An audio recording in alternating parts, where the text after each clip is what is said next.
کاروبار کے تین بڑے اصول دنیا میں ایک بہت بڑے تاجر گزرے ہیں جن کا نام حضرت عبد الرحمن بن عوف رضی اللہ تعالیٰ عنہ ہے۔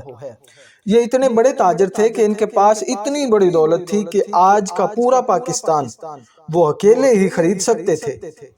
انہوں نے اپنا کاروبار صرف 2 کلو پنیر سے شروع کیا تھا، لیکن جب اس دنیا سے رخصت ہوئے تو ان کے موٹے موٹے جو اثاثے تھے، اگر سونا کی بات کی جائے تو صرف سونا جو تھا 1 ارب 10 کروڑ 20 لاکھ تولے سونا تھا، جسے تقسیم کرنے کے لیے جب کاٹا گیا تو لوہے کے آرے ٹوٹ گئے کاٹ کاٹ کر، اور ایسے ہی ہزاروں جاگیریں، ہزاروں بھیڑ بکریاں اور ہزاروں اونٹ اور گھوڑے اور غلام تھے۔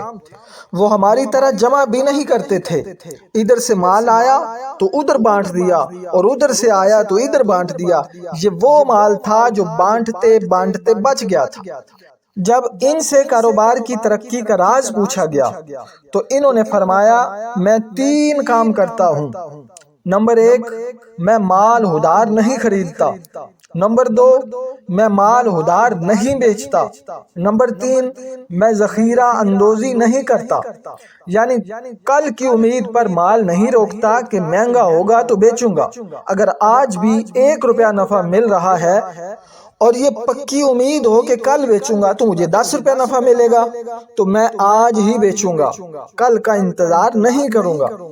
سب سے بڑی بات، اس کے باوجود دنیا میں ہی جنت کا ٹکٹ لے گئے، اور وہ بھی آپ صلی اللہ علیہ وسلم کی زبان مبارک سے، اور قیامت تک کے تاجروں کو ایک راستہ دے گئے کہ تجارت میں مال کے ساتھ ساتھ جنت کیسے حاصل کرنی ہے۔